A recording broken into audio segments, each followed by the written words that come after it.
Okay, everyone, we're back once again, round number 6 of Norway Chess. So today a little bit more exciting. I think with all the decisive results, everybody's trying a little bit harder. Now, Fabiano kind of surprised me in the opening. He played a line that I haven't really looked at in a little bit, this whole bishop a6 line with this d5. Now, I vaguely recall having looked at this from a slightly different move order, and what I seem to remember is that this bishop takes f1. I think it's supposed to be dubious after d takes e6, if I'm not completely insane or out of my mind.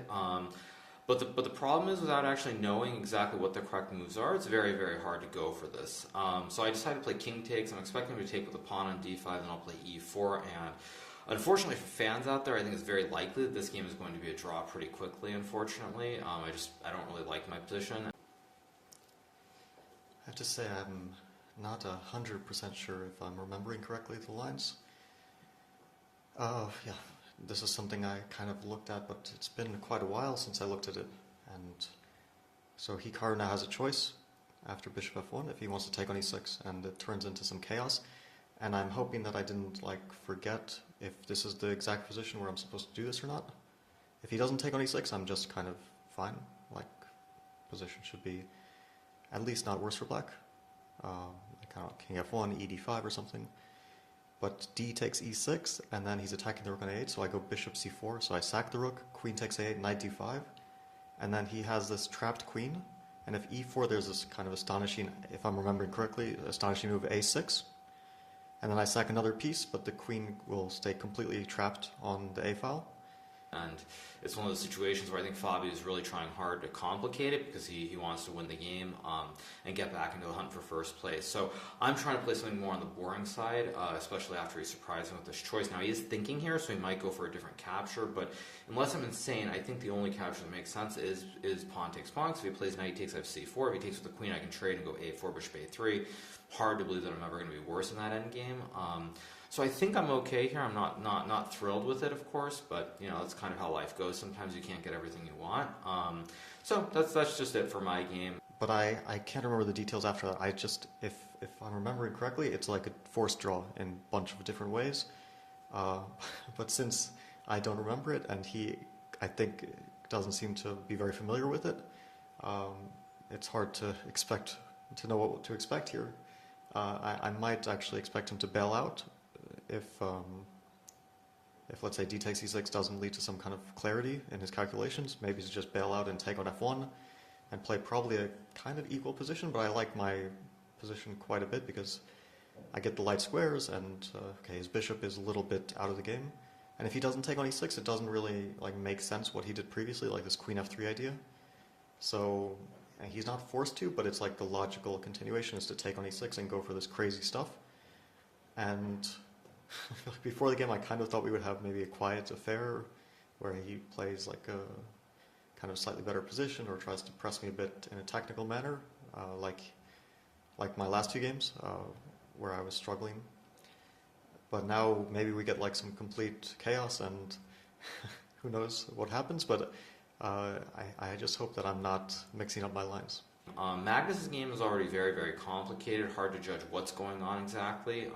I really like Magnus's approach. He's played this sort of Benoni with the white pieces, and it just looks very, very aggressive, so we'll see what happens there. Alireza is playing Prag. Prag went for one of these slightly dubious lines, this e3, b5, and the Queen's Gambit accepted. Alireza has a nice big center with the pawns on d4 and e4, the big white center as we call it in internet lingo. So I like Firouzja's position, but Prag is also, I think, someone who, based on the candidates, will try very hard to go for big messes now. He tries to be very creative, and he's in a position to do it because he is trying to play for first place. So it feels like Prag's trying to channel his inner Arjun, I guess, for lack of a better way of putting it. Because I think Magnus did some interview recently where he's talking about the Indian players, and he said something like Arjun's a madman who tries to kill you every time, and I'm getting the sense that Prag is trying to incorporate that a little bit more rather than being super pragmatic, pun intended. So that's pretty exciting. I mean, I think all the games could be exciting. I think my game is probably the least exciting right now, but it's a decent start at least. I would say today there's potential, to use another term from one of my other side gigs, which is real estate. Potential is a word that you use a lot in that industry. So it's something where I would say there's a lot of potential today for exciting games from the get-go. So we'll just have to wait and see how the games continue. But so far, it is what it is. See you guys. Actually, in the spirit of Magnus, I decided to come back because there was one other thing I was going to say, which is that in chess, a lot of people like to compare the game to poker very frequently. And one of the things in chess that sometimes happens is you can sort of get tells on players, or if they use a lot of time there, or they don't use time in preparation. If they do, they aren't in preparation, everything else like that. And the longer Fabiano thinks here, the more comfortable I become, because I also, as I said, from the opening that Fabiano has played, it's very clearly he's trying to be aggressive here. He's trying to bluff with his 7-deuce. And I'm kind of making it very boring. I think Fabio's probably all amped up, ready for pawn takes pawn, bishop c4. That's probably super long computer line that's very messy and unclear. And I'm instead trying to flatten the game and make it very boring. So I think there's some of that going on here too. Like sometimes you have to keep in mind, I made this joke in an email the other day because there's this guy who I'm going to do a podcast with on the coming days. His name is James Altucher. I think he's here for the Norway Summit as well. And I made this comment as a takeoff on one of the famous Yogi Berra quotes, which is something like, I think it's baseball is 90% mental, the other half is physical. And I think I wrote an email to him recently, something like Chess, I think, is 90% mental, and the other half is preparation, or maybe I've got the order backwards, but I would say that is one of those things where sometimes you just try to play the game, and it is one of those things that Magnus specifically is incredibly good at, where he'll just play any position, any game, doesn't matter what it is, and I think on some level I'm also trying to do that a little bit today, just get Fabi out of his prep, and the more Fabiano thinks here, the happier and more comfortable I become, because it's very clear that he's not happy. He was hoping for this nice fighting game, very complicated game. He was probably hoping to take his rook, and then Levy can make some recap. He sacked the rook, and he won a great game. He's 5-head, all this stuff.